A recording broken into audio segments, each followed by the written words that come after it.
उत्कल केसरी तथा ओडिशार सिंह भावे परिचित डॉक्टर हरेकृष्ण महताब असंभव को संभव करिपारिथिले।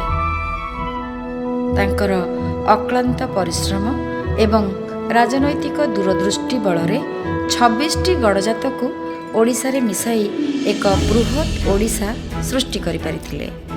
फलस्वरूप कोटि कोटि ओडियांक भविष्यत सुरक्षित होई पारिथिला। तांको दूरदृष्टि ही आजिर आधुनिक ओडिशार मूलदुआ स्थापन करिपारिछि एवं तांको प्रयास रे गठित होइतिबा राज्य अनुष्ठान आनुष्ठानिक संस्कार आज भी ओडिशा रे उज्जीवित रहिछि।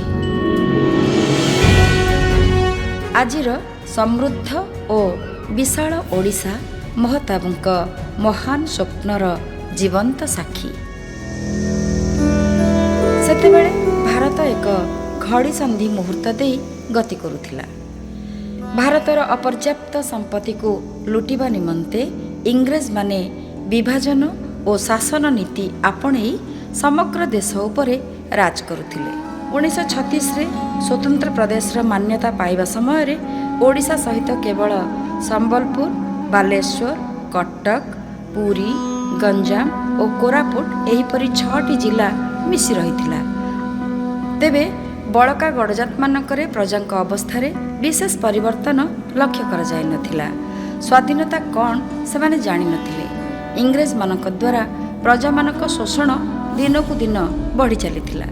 एहीपरि शोषणरू मुक्त हेबा पई 1938 मसीह रे आरंभ हैला प्रजा आंदोलन, जहार अग्रभागरे रहिले ढेंकानाल तालचेर आठगड़ नीलगिरी रणपुर नयागढ़ दसपला और गांगपुर आदि गणजात।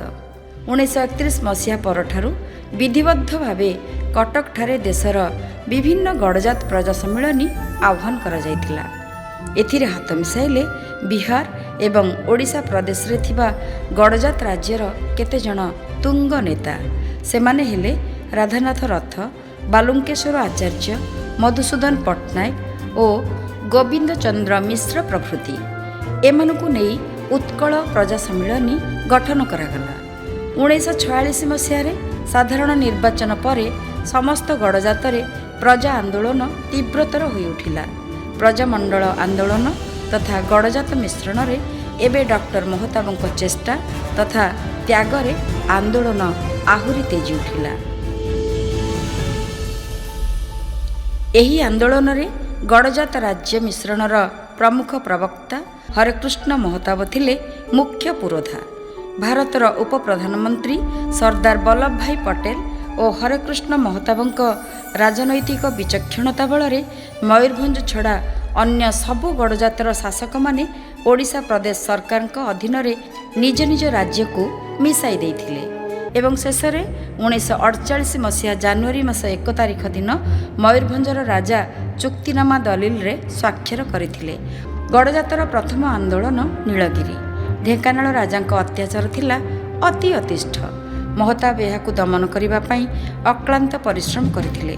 परे परे तालचेर आंदोलन गुली रे अनेक लोक प्राण हराइले। महताब गांधीजींकर परामर्श लोड़िबा परे एक चुक्ति कले। से चुक्तिर नाँ थिला हेंती चुक्ति। बहु कष्ट स्वीकार करी महताब एही चुक्ति रे सफल हो पारिले।